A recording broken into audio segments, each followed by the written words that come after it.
Hello students, तो आज हम करेंगे चैप्टर 12 जिसका नाम है रेशियो एंड प्रोपोर्शंस। उसकी एक्सरसाइज 12.1 का इंट्रोडक्शन। तो इस एक्सरसाइज में हमारा क्या है, प्रोपोर्शंस। प्रोपोर्शन हमारा क्या होता है, यहाँ पे पहले डेफिनेशन देख लेते हैं। If two ratios are equal they are in proportion. अगर दो रेशियो जो है वो इक्वल है तो वो प्रोपोर्शन में होंगे। और प्रोपोर्शन के लिए हम कौन सा साइन यूज करते हैं, जैसे रेशियो के लिए हम 2 डॉट का यूज करते हैं, प्रोपोर्शन के लिए हम इन 4 डॉट्स का यूज करते हैं। और कहीं कहीं पे इक्वल भी लगा होता है। ठीक है, अब यहाँ पे इसको कैसे समझते हैं, जैसे एग्जाम्पल के लिए हम ले लेते हैं दो प्रोपोर्शन, दो रेशियो ले लेते हैं। तो ले लिया हमने 15 और 45 एंड दूसरा ले लिया हमने 40:120। अब हमें देखना है कि क्या ये जो है प्रोपोर्शन में होंगे या फिर नहीं होंगे। तो इनको हम कैसे देखेंगे, हम इनको पहले सिंपलेस्ट फॉर्म में कर लेंगे। ठीक है, जब सिंपलेस्ट फॉर्म में कर लेंगे तो जो रेशियो अगर इक्वल हुए तो हमारे प्रोपोर्शन में होंगे, और इक्वल नहीं हुए तो प्रोपोर्शन में नहीं होंगे। तो यहाँ पे हम इसको लिखते हैं पहले 15/45। तो यहाँ पे अगर 15/45 को देखें तो हम डायरेक्टली काट सकते हैं इसको।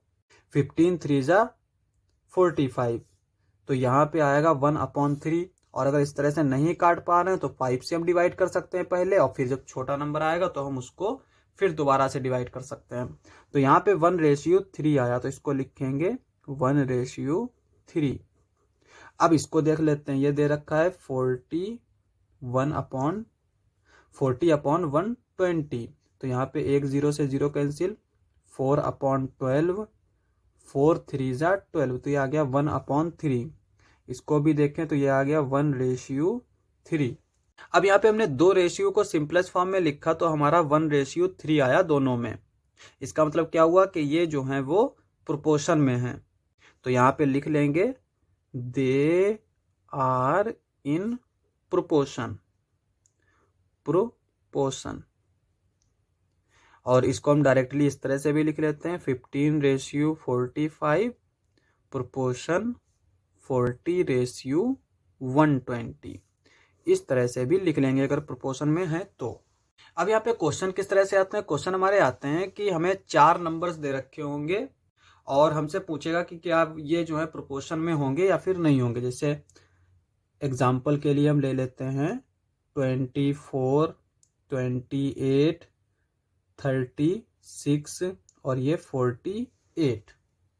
ठीक है, अब यहाँ पे अगर हम देखें तो ये 4 नंबर हैं, हमसे पूछेगा कि क्या ये प्रोपोर्शन में है या फिर नहीं है। तो हम क्या करेंगे, यहाँ पे पहले इन दो नंबर का रेशियो फाइंड आउट करेंगे, फिर इन दो नंबर का रेशियो फाइंड आउट करेंगे, और अगर वो रेशियो जो है वो इक्वल है तो ये प्रोपोर्शन में होंगे। तो जैसे यहाँ पे लिखेंगे 24/28। तो यहाँ पे देखो ये भी 4 से डिविजिबल है, ये भी 4 से डिविजिबल है।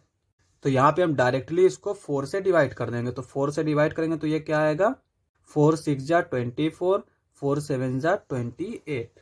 तो इसको तो हमने डायरेक्टली फाइंड आउट कर लिया 6:7। और नेक्स्ट आता है हमारा 36/48। 36/48। अब यहाँ पे देखो ये 2 से डिविजिबल है, ये 2 से डिविजिबल है। और अगर हम देखें तो 3 + 6 9 होता है।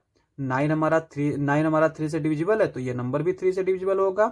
4 + 8 12 होता है। 12 हमारा 3 से डिविजिबल है, तो ये भी 3 से डिविजिबल होगा। तो ये दोनों नंबर 3 से डिविजिबल है, 2 से डिविजिबल है, तो इसका मतलब ये 6 से भी डिविजिबल होंगे। तो हम डायरेक्टली 6 से डिवाइड कर देते हैं। तो 6×6=36, 6×8=48। तो ये 6/8 आ गया। अब ये 2 से डिविजिबल है, ये भी 2 से डिविजिबल है। 2×3=6, 2×4=8। तो ये आ गया 3:4। ये हमारा इस तरह से आ गया। अब यहाँ पे अगर हम देखें तो ये रेशियो अलग है, ये रेशियो अलग है, इक्वल तो आया नहीं। तो इसका मतलब हो जाएगा कि ये जो है प्रोपोर्शन में नहीं है। तो इसके लिए लिखेंगे हम they are not in proportion. तो एक तो इस तरह से क्वेश्चन हो गया। दूसरा हमारा किस तरह का क्वेश्चन आता है, ट्रू फॉल्स का। मतलब हमें प्रोपोर्शन दे रखा होगा, जैसे कोई हमें इस तरह से दे रखा होगा और हमसे पूछेगा क्या ये लिखा ये सही है या फिर नहीं है। तो उसको भी देख लेते हैं एक एग्जाम्पल। तो यहाँ पे देखो इस तरह से क्वेश्चन लिख लेंगे हम, एग्जाम्पल 12:18 प्रोपोर्शन 28:12। अब हमसे पूछ रहा है क्या ये स्टेटमेंट ट्रू है या फिर फॉल्स है। तो अब हम क्या करेंगे, पहले तो इसका रेशियो देखेंगे और फिर इसका रेशियो देखेंगे। मतलब देखने से मतलब ये है कि इसका सिंपलेस्ट फॉर्म में लिखेंगे। तो यहाँ पे 12/18। अब यहाँ पे ये भी 6 से डिविजिबल है, ये भी 6 से डिविजिबल है, तो 6 से डायरेक्ट डिवाइड कर देते हैं। 6 2 जा 12, 6 3 जा 18, तो ये आ गया 2:3। और इस तरह से अगर हम 28/12 लिखें तो यहाँ पे ये 2 से डिविजिबल है, ये 2 से डिविजिबल है, दोनों 4 से भी डिविजिबल है, तो हम डायरेक्ट 4 से डिवाइड कर देते हैं। 4 7 जा 28, तो ये 7 आ जाएगा। 4 3 जा 12, तो ये 3 आ जाएगा। तो ये आ गया 7:3। ठीक है। अब यहाँ पे देखो ये हमारा अलग है, ये हमारा अलग है, तो इसका मतलब क्या हुआ कि फॉल्स होगा स्टेटमेंट, यानी ये प्रोपोर्शन में नहीं होंगे। तो यही सारी चीजें हमारी इस इंट्रोडक्शन में होंगी। इंट्रोडक्शन समाप्त। नेक्स्ट लेक्चर में करेंगे एक्सरसाइजेज। आज के लिए बस इतना ही।